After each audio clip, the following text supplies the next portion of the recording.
Assalamualaikum warahmatullahi wabarakatuh. Terima kasih waktu yang telah diberikan kepada kami dari saudara moderator. Bismillahirrahmanirrahim. Alhamdulillahirabbil alamin. Wa nahmaduhu wa nasta'inuhu wa nastahdi. Wassalatu wassalamu ala sayyidina wa maulana Muhammadin wa ala alihi wa sahbihi ajma'in, amma ba'du. Segenap jamaah sekalian, semoga kita oleh Allah selalu diberi rahmat fid dini wad dunya wal akhirah, selalu disayang oleh Allah di dunia, disayang oleh Allah di akhirat.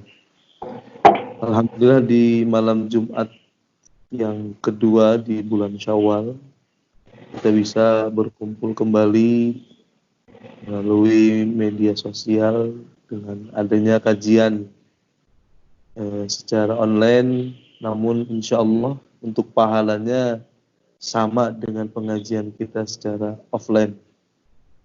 Sholawat serta salam tak lupa kita selalu curahkan kepada baginda kita Nabi besar Muhammad SAW, kepada para sahabatnya dan juga kepada pengikutnya serta ulama yang oleh Allah dijadikan sebagai pewaris-pewarisnya. Ini sebelum kita mulai ke pembahasan, ini di akhir-akhir ini banyak sekali ulama-ulama yang wafat. Beberapa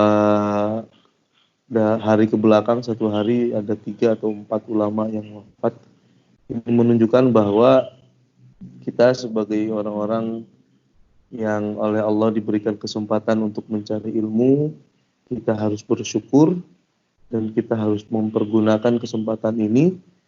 Mumpung masih ada orang-orang yang memang mumpuni dalam bidang keagamaan, ulama-ulama yang ada, kita ajak untuk berdialog, untuk mendengarkan tausiah seperti di KMIP Bremen ini ya, ada tausiah daripada ulama para habaib ini. Alhamdulillah, mumpung beliau masih ada semua masih sehat, sangat baik sekali mengadakan tausiah online, kajian online bersama beliau-beliau.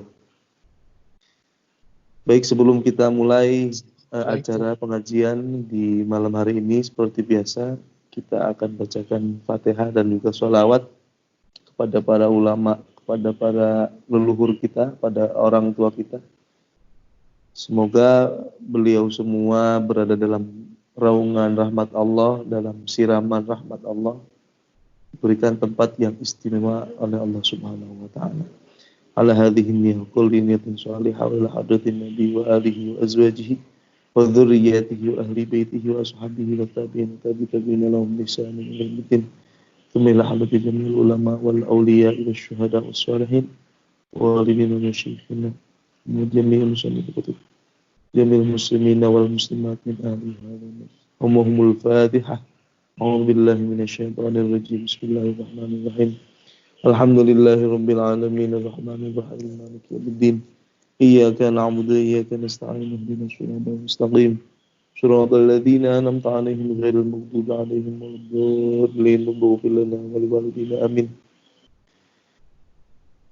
يا رب بالمصطفى بلغ مقاصدنا واغفر لنا ما مضى يا واسع الكرم يا رب بالمصطفى بلغ مقاصدنا واغفر لنا ما مضى يا واسع الكرم مولاي صل وسلم دائما أبدا على حبيبك خير الخلق كلهم يا رب بالمصطفى بلغ مقاصدنا واغفر لنا ما مضى يا واسع الكرم محمد سيد الكونين والثقلين والفريقين من عرب ومن عجم يا رب بالمصطفى بلغ مقاصدنا واغفر لنا ما مضى يا واسع الكرم وأذن لصحبي صلاة منك دائمة على النبي بمنحال ومنسجم يا رب بالمصطفى بلغ مقاصدنا واغفر لنا ما مضى يا واسع الكرم والآل والصحب ثم التابعين فهم أهل التقى والنقى والحلم والكرم يا رب بالمصطفى بلغ مقاصدنا واغفر لنا ما مضى يا واسع الكرم اللهم صل وسلم وبارك عليه وعلى آله. Bismillahirrahmanirrahim. Kita masuk ke kajian hadis yang ke-7, menjelaskan tentang orang-orang yang bertekad kuat, punya semangat yang tinggi untuk melaksanakan sholat jamaah. Basyiril masya'ina bidzulmati ila sholah bin nuri at-tami yaumal qiyamah. Kata Rasulullah, berilah kabar gembira pada orang-orang yang berjalan di kegelapan malam untuk melaksanakan sholat jamaah.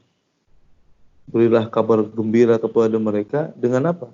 Dengan cahaya yang sempurna di hari kiamat. Dari hadis ini kita bisa ambil suatu kesimpulan bahwasanya setiap orang mukmin ini pasti memiliki cahaya. Cuman cahayanya berbeda-beda. Ada mungkin dia punya cahaya dari wudu, ada yang dia mempunyai cahaya dari sodakohnya, ada yang dia mempunyai cahaya dari sholawatnya. Tapi di hadis ini Rasulullah memberikan kabar gembira bahwa orang yang paling sempurna cahayanya di hari kiamat adalah orang-orang yang aktif istiqomah untuk melaksanakan sholat berjamaah walaupun dalam keadaan di malam hari. Secara khusus hadis ini lebih menekankan, menitik beratkan kepada sholat subuh dan sholat isya. Karena sholat ini dilaksanakan di malam hari, di kegelapan malam. Kita harus bersyukur kepada Allah karena mungkin untuk sekarang situasinya tidak seperti dulu. Mungkin dulu di zaman Rasulullah belum ada listrik, mau kemana-mana harus membawa obor, membawa lilin mungkin. Tapi di zaman sekarang kita mau kemana-mana jalan sudah terang. Tapi tetap pahala yang kita dapatkan dengan orang-orang sebelum kita yang belum mendapatkan listrik ini sama. Jadi orang-orang yang istiqomah melaksanakan ibadah sholat jamaah, terutama subuh dan juga isya, ini dia akan mendapatkan cahaya yang sempurna. Nah, di sini juga diambil kesimpulan bahwa sholat yang paling utama untuk jamaah adalah sholat subuh di hari Jumat. Jadi urutan kemuliaan waktu. Sholat yang paling utama, berjamaah yang paling utama adalah sholat subuh berjamaah di hari Jumat. Ini besok subuh, masuk hari Jumat, jangan sampai kita terlewat ketinggalan untuk ikut melaksanakan sholat berjamaah. Bagaimana berjamaah kalau di rumah? Ya tetap sama, mendapatkan pahala yang sama. Jadi dalam syarahnya dikatakan, ini bukan menerangkan bahwa kita harus jamaah di masjid saja, enggak. Tapi keutamaan ini pun diperoleh bagi orang yang melaksanakan jamaah walaupun di rumah. Namun alangkah lebih baiknya lagi kita melaksanakan sholat berjamaah di masjid untuk laki-laki. Namun ketika sekarang keadaannya mungkin belum imkan, belum bisa karena masih ada pandemi, seperti kita melaksanakan jamaah di rumah dengan keluarga inti kita, istri, anak, ini akan mendapatkan pahala yang sama.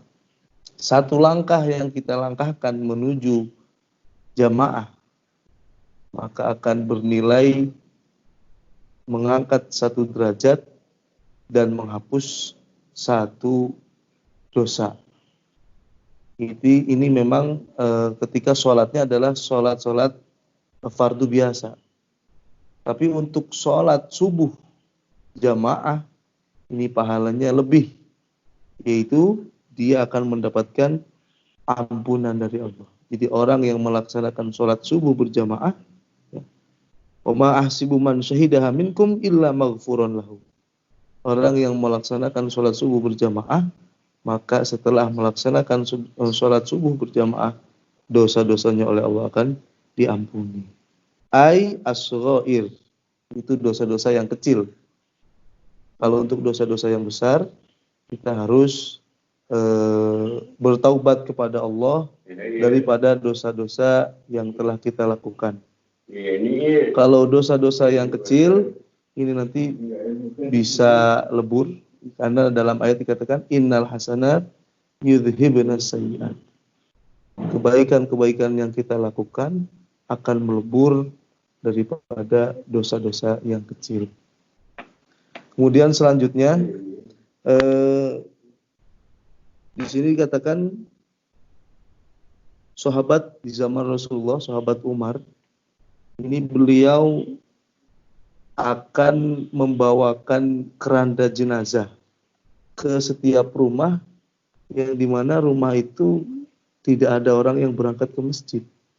Karena saking banyaknya, saking istiqomahnya beliau ini melaksanakan jamaah, maka ketika ada orang kok tidak ikut jamaah, ini semuanya punya anggapan kalau tidak sakit ya berarti meninggal. Karena apa? Karena saking beliau, para sahabat ini istiqomah dalam berjamaah. Ya. Jadi salah satu faedahnya kita berjamaah ini, kita bisa tahu keadaan kehidupan seseorang, kesehatannya bagaimana, sedang ada masalah atau bagaimana. Selain kita silaturahmi, kita sholat juga di masjid dapat pahala. Satu langkah bisa tadi yang saya katakan, melebur dosa, mengangkat derajat. Juga dengan adanya sholat jamaah kita akan tahu hubungan sosial kita dengan manusia akan bertambah. Selain hubungan kita dengan Allah, ibadah kita menjadi tambah berbobot dengan pahala yang 27 kali lipat, ataupun ada di sebagian riwayat mengatakan 25. Juga kita akan memperkuat hubungan sosial. Jadi, kalau kata guru saya, kalau kita ingin tahu kualitas kekompakan, keakraban, kerukunan suatu daerah, lihat saja dari jamaahnya. Kalau sholat jamaah di musola atau di masjidnya rame, insya Allah di bidang yang lain pun akan rame. Ya. Tapi kalau jamaah di masjid sepi, ini dalam hal-hal yang lain pun pasti sama, akan kurang kompak, akan ada beberapa orang yang memang nggak aktif, ya, ada organisasinya tidak akan jalan, karena sholat sebagai barometer. Ketika masjidnya jalan, kegiatan jamaahnya jalan, maka kegiatan lain pun akan jalan. Dari sini secara kesimpulan bahwa kita sangat dianjurkan untuk melaksanakan sholat berjamaah. Bahkan ada sebagian ulama yang rela untuk berjalan berkilo-kilometer untuk mencari teman berjamaah sholat. Bahkan dalam riwayat lain dikatakan bukan hanya untuk sholat saja. Nabi Ibrahim itu mencari teman untuk makan bersama, makan bareng. Jadi bukan hanya untuk sholat.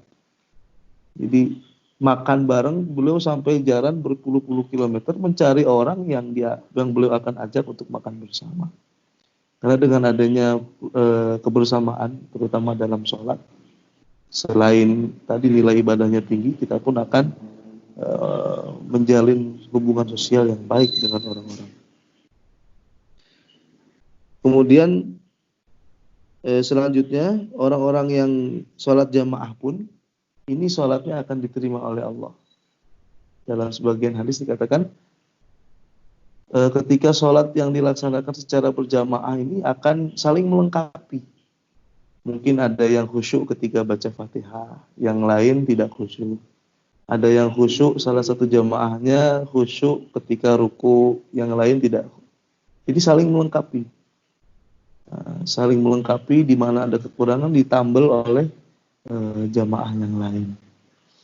Kemudian ada orang yang menanya, bagaimana wahai Rasulullah ketika tidak ada yang khusyuk sama sekali? Kemudian Rasulullah menjawab, walaupun mereka tidak khusyuk semua, maka Allah akan menerima sholatnya karena mereka mau untuk berkumpul, mau untuk berjamaah.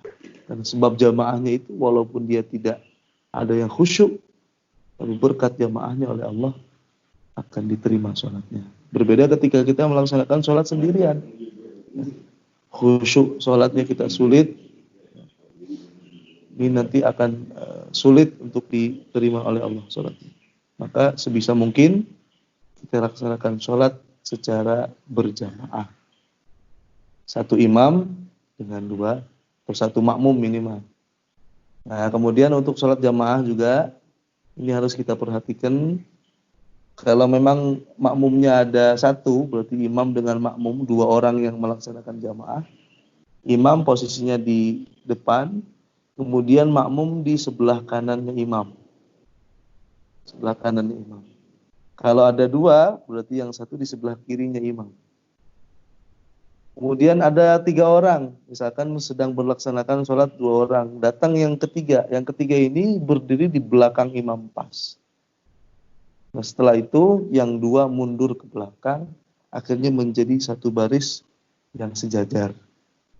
Karena sebagian orang ada yang melaksanakan jamaah, misalkan imamnya di tengah, datang orang satu di kanan, datang lagi yang kedua di kanan lagi, yang ketiga di kanan terus, jadinya berat sebelah.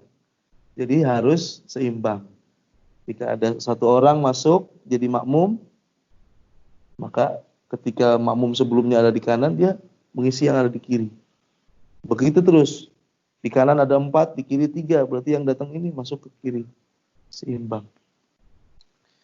Kemudian ketika kita ingin memulai membuat shaf, membuat barisan, itu bukan dari pinggir ya. Kalau barisan upacara mungkin dari pinggir. Tapi kalau untuk sholat jamaah, ini dimulai dari tengah. Misalkan barisan pertama sudah full, kita baru datang nih 2 orang, maka mengambil posisi di tengah, di belakang imam, sejajar dengan imam. Di belakang makmum yang ada di belakangnya imam, bukan di ujung shaf. Ini yang harus kita perhatikan karena ada sebagian orang yang mungkin lupa ataupun belum memahami hal tersebut. Nah, juga ketika kita jamaah ini harap untuk dirapatkan barisannya. Ya. Dirapatkan barisannya, jangan sampai ada renggang yang sangat terlihat sangat mencolok. Tapi kalau mungkin ada renggang sedikit ya nggak masalah. Yang terpenting adalah sholat ini kita tetap khusyuk, jangan sampai ingin merapatkan terlalu akhirnya mengganggu orang lain, akhirnya khusyuknya hilang. Yang penting rapat dalam keadaan nyaman, insya Allah fadilah jamaah kita akan dapatkan. Nah, bagaimana sekarang ketika dalam masa pandemi tersebut? Sekarang demikian masanya ini pandemi, apakah dengan adanya perenggangan sholat ini bisa mengurangi fadilah? Kemarin sudah dibahas oleh para ulama, bahwa ketika memang kejadiannya seperti itu karena ada uzur, maka adanya celah di antara 2 orang ini tidak memutus keutamaan berjamaah. Karena memang ada uzur yang memang sangat penting dan sangat harus kita perhatikan. Jadi dalam agama ini selain memang ada kaidah fikih dikatakan darul mafasid muqaddamun ala jalbil masalih. Artinya kita lebih dituntut untuk menghilangkan sesuatu yang negatif daripada mengejar sesuatu yang positif. Mendapatkan pahala fadilah jamaah itu kan sesuatu yang positif, tapi akan menimbulkan penyebaran virus. Ini maka yang kita dahulukan adalah darul mafasidnya. Kita tinggalkan hal-hal yang bisa menimbulkan dampak negatif. Jangan sampai nanti sholat akhirnya menjadi penyebab ini gara-gara sholat jamaah akhirnya saya kena virus. Ini kan jadi seperti itu, kurang baik juga. Itu mungkin yang kita bahas tentang masalah sholat jamaah. Secara kesimpulan, kita harus kuat tenaga, karena yang memang sulit ini biasanya sholat di malam hari, baik itu sholat isya ataupun sholat subuh. Orang yang sholat subuh berjamaah, sholat isya berjamaah, maka dia seperti orang yang qiyamul lail separuh malam. Orang melakukan sholat isya berjamaah, maka seperti orang yang melaksanakan qiyamul lail berjamaah. Kemudian orang yang melaksanakan sholat subuh berjamaah, maka dia seakan-akan qiyamul lail sepenuh malam. Semalam suntuk. Maka sangat besar fadilah sholat subuh. Ini banyak sekali memang godaannya, sangat berat sholat subuh, tapi kalau memang sudah terbiasa, insya Allah kita akan diberikan taufik hidayah oleh Allah. Ada beberapa guru saya yang pernah mengijazahkan, bagaimana caranya sih kita ingin bangun, misalkan saya mau tahajud pengen bangun jam 3, bagaimana caranya?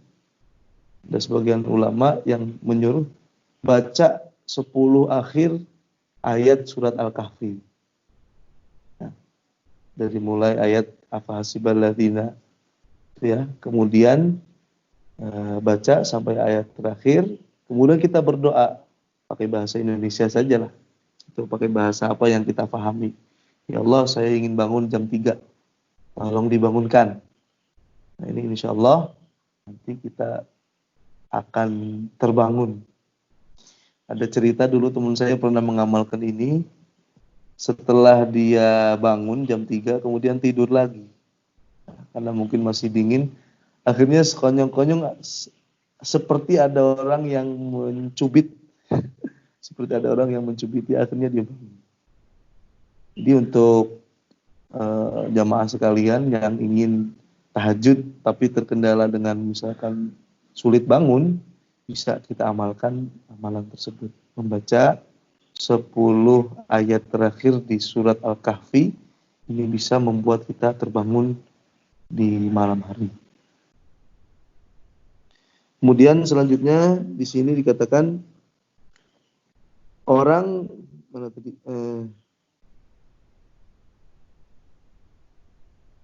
orang yang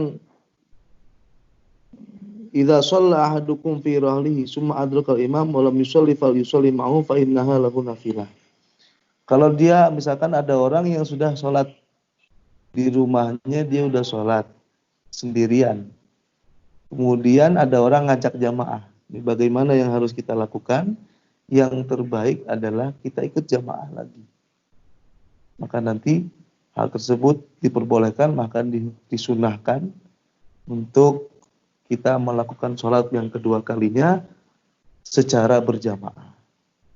Ini setiap sholat yang memang disyariatkan untuk berjamaah, maka disunnahkan untuk kita melaksanakannya secara 2 kali. Makanya sebagian ulama di Yaman ini satu malam bisa tarawih sampai 100 rakaat. Yang kemarin wafat itu Habib Ali Masyhur, kakaknya Habib Umar. Itu kalau sholat tarawih bisa sampai 100 rakaat.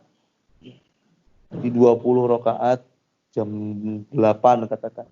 Nanti jam 10 20 rakaat lagi. Jam 1 beliau lagi, nanti jam 3 lagi. Sampai 5 kali sholat tarawih. Jadi setiap sholat yang memang disyariatkan berjamaah, maka nanti bisa diulangi, diada kembali secara berjamaah ataupun secara sendiri. Hukumnya adalah hukum sunnah. Itu yang berhubungan dengan sholat jamaah. Kemudian kita membahas selanjutnya tentang sholat sunnah rawatib. Hadis yang ke-8, qala Rasulullah sallallahu alaihi wasallam, baina kulli adzanaini sholatun liman syaa. Di antara dua azan, yang dimaksud dengan dua azan di sini adalah azan dan iqamah. Karena azan itu panggilan masuknya sholat, masuk waktu. Kalau qomat, panggilan untuk melaksanakan sholat. Baina kulli adzanaini sholatul liman syaa. Di antara azan dan iqamah ada sholat bagi orang yang menghendaki. Maksudnya sholat ini sholat sunnah, bukan sholat fardu. Ada 10 sholat sunnah rawatib yang hukumnya muakkadah. Jadi ada muakkadah, ada ghairu muakkad. Apa itu muakkad? Sunnah muakkad itu adalah sunnah yang belum pernah ditinggalkan oleh Rasulullah SAW. Atau Rasulullah memang betul-betul sangat memprioritaskan sholat tersebut atau kesunnahan tersebut. Dinamakan dengan sunnah muakkad. Ada lagi sunnah yang ghairu muakkad. Apa ghairu muakkad? Ghairu muakkad adalah sholat sunnah ataupun ibadah sunnah yang memang pernah beliau lakukan, tapi tidak selalu beliau lakukan. Nah, sholat sunnah rawatib ini terbagi dua, muakkad dan ghairu muakkad. Untuk yang muakkadah ini ada 10 rakaat. 2 rakaat sebelum subuh dinamakan sebagai sholat sunnah fajar. Ini sangat baik kita laksanakan, kita lakukan. Sebagian ulama ada yang mengatakan sholat sunnah fajar atau sholat qobliyah subuh ini bisa mencegah ambeien. Itu salah satu faedahnya, bisa kita lihat nanti di kitab I'anatul Talibin, bahwasanya orang yang melaksanakan sholat sunnah fajar atau sholat sebelum subuh ini akan mengobati penyakit ambeien. Salah satu keistimewaannya. Kemudian apa yang kita baca? Nah, yang kita baca ketika sholat sunnah subuh ini ada 2 riwayat. Ada yang mengatakan membaca surat Qul ya ayyuhal kafirun dan surat Al-Ikhlas. Ada juga yang mengatakan yang dibaca adalah surat Alam Nashrah dan surat Alam Taro. Kemudian akhirnya ada ulama yang menggabungkan keduanya. Akhirnya di rakaat pertama membaca Qul ya ayyuhal kafirun, Alam Nashrah. Rakaat kedua membaca Qul huwallahu ahad dan Alam Taro. Apa faedahnya? Riwayat yang kedua yang membaca Alam Taro dan Alam Nashrah. Barang siapa yang membaca Alam dan Alam Nashrah dan Alam Taro, maka dia akan selamat dari alam. Apa itu alam?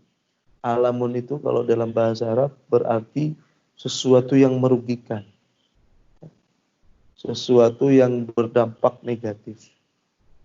Intinya orang yang melaksanakan sholat sunnah subuh, membaca Alam Nashrah, membaca Alam Taro, dia akan diselamatkan dari sesuatu yang bersifat negatif.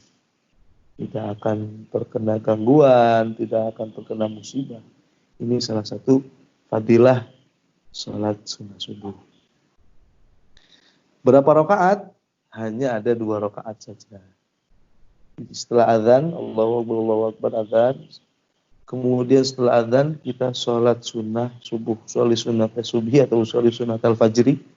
Lillahi ta'ala, Allahu Akbar. Rakaat pertama baca Fatihah, kemudian Alam Nashrah ataupun baca Qul ya ayyuhal kafirun.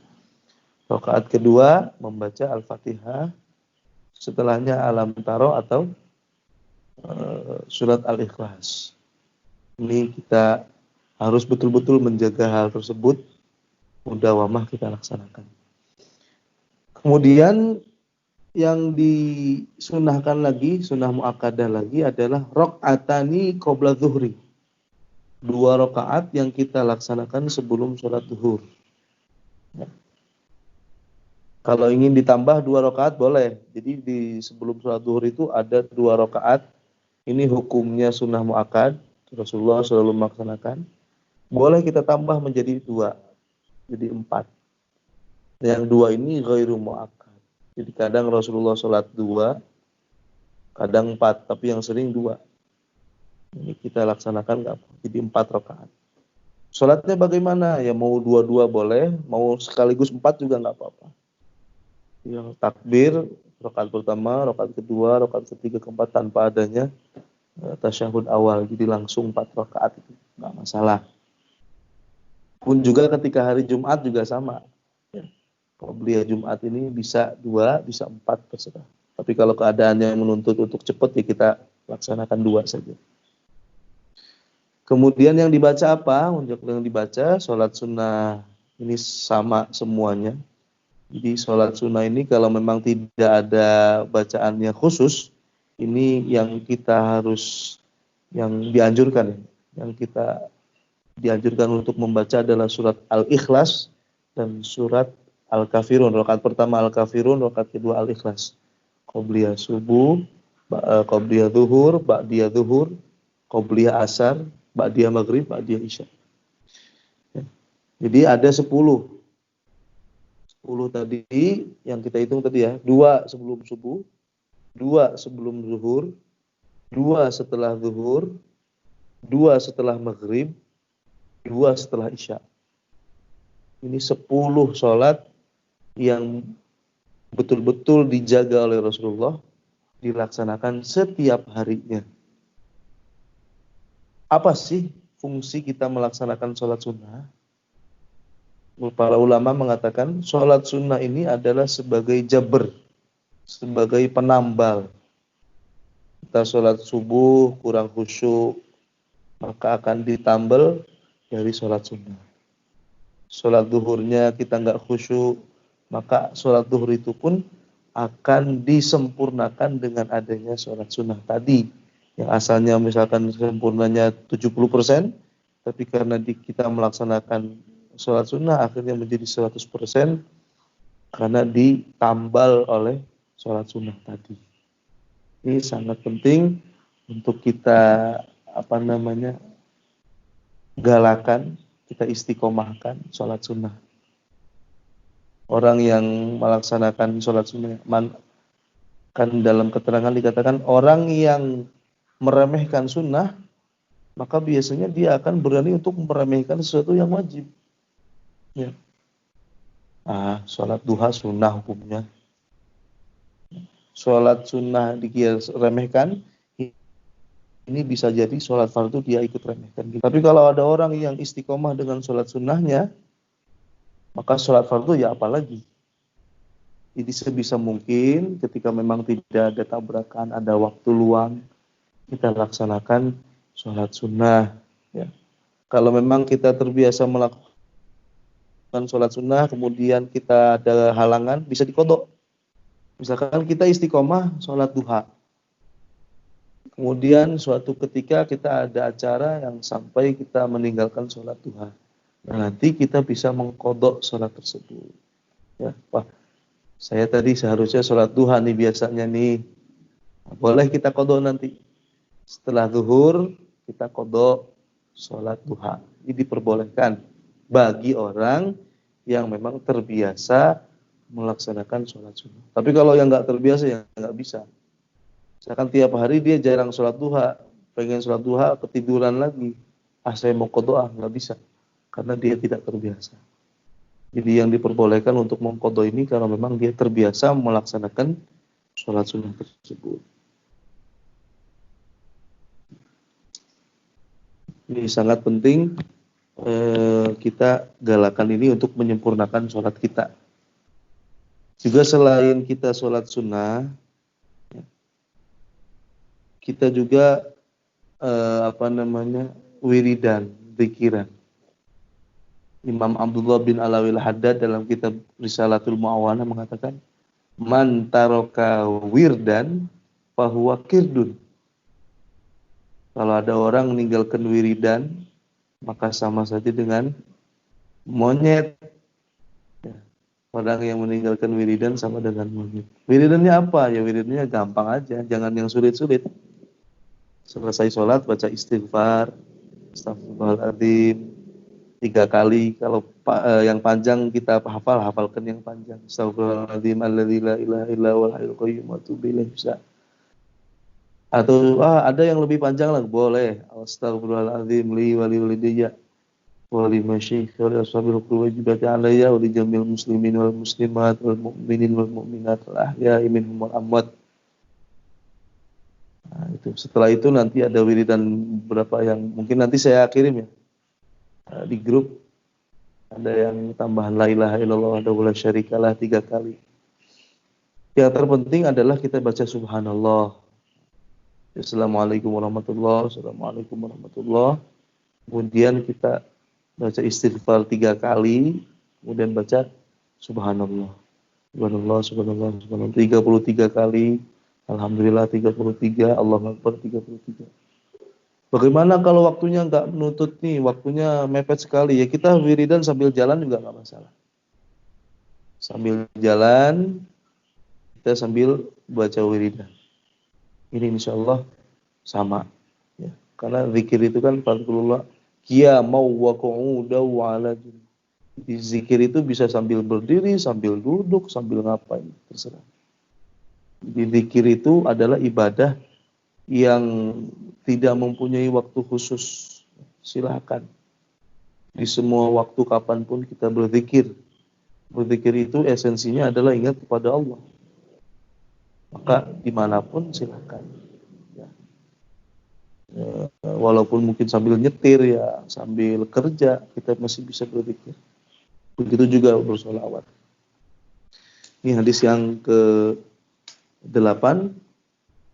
Kesimpulannya adalah bahwa kita sangat dianjurkan untuk al-muhafadzah, menjaga dengan betul-betul istiqomah melaksanakan sholat sunnah. Wa yanbaghi li thalibil ilmi bal likulli muslimin ayu hafadha ala ada'il rawatib al-muakkadah fa inna ba'dul ulama qala innal ladzi la yusalli rawatib al-muakkadah la tuqbalu syahadatuhu. Sebagian ulama ada yang pernah berpendapat bahwa setiap muslim harus menjaga, seakan-akan wajib melaksanakan sholat sunnah tadi. Dan barang siapa orang yang sering meninggalkan sholat sunnah, maka persaksiannya nggak bisa diterima. Dalam Islam kan ada namanya bab syahadah sebagai saksi. Maka ketika ada orang yang jarang melakukan sholat sunnah, ini tidak bisa dijadikan sebagai saksi. Sifat adilnya ini dianggap tidak ada. Kenapa? Karena jarang melaksanakan sholat sunnah. Kesimpulannya, pertemuan kita di malam hari ini ada 2 poin. Pertama adalah sholat jamaah. Kedua adalah sholat sunnah rawatib. Sholat jamaah dengan 1 orang imam, 1 orang makmum. Kemudian dengan ketentuan-ketentuan tadi, tata caranya bagaimana. Kemudian kalau makmumnya perempuan, ini juga belum kita bahas. Ada imam, kemudian makmumnya 2, yang 1 laki-laki, yang 1 perempuan, bagaimana? Ada imam 1 orang, makmumnya 2, berarti yang laki-laki di sebelah kanan imam. Yang perempuan di mana? Di belakang. Bukan di sebelah kiri, tapi di belakangnya yang laki-laki. Ya. Jangan sampai nanti sejajar, karena dalam saf sholat ini laki-laki didahulukan. Saf sholat itu yang paling bagus, pertama adalah imam. Kemudian di belakangnya adalah orang-orang yang sepuh. Ya. Kalau yang di belakang imam yang pas, ini harusnya orang yang memang kualitasnya di bawah imam. Misalkan imam ini ahli agama, maka yang di belakangnya ini ya mungkin orang yang ahli agama juga tapi di bawah keahlian si imam. Nah, nanti selanjutnya bebas. Kemudian barisan selanjutnya baru anak-anak kecil. Itu yang memang diatur oleh ulama. Jadi anak kecil itu saf sholatnya di belakang. Nah, setelah anak kecil baru perempuan. di belakangnya anak kecil, baru perempuan. Ini adalah tatanan sholat agar sholat ini khusyuk. Kemudian ketika terjadi hal-hal yang misalkan imamnya batal sholatnya kentut, maka yang ada di belakang ini langsung maju menjadi imam. Maka ketika nanti ada orang yang di belakangnya imam ini orang yang tidak paham dengan agama, kebingungan akhirnya. Maka dalam istilah fikih ada istilah takhaluf. Orang yang batal sholatnya ketika dia menjadi imam, maka orang yang ada di belakang ini maju ke depan menjadi pengganti imam yang tadi batal sholatnya. Kemudian meneruskan sholat yang memang ditinggalkan. Yang tinggal 2 rakaat, teruskan 2 rakaat. Ini yang bisa kita pelajari pada malam hari ini. Kita akan sambung lagi mungkin di pertemuan yang akan datang. Selanjutnya waktu saya kembalikan kepada moderator. Silakan untuk pertanyaan seputar jamaah dan sholat sunnah.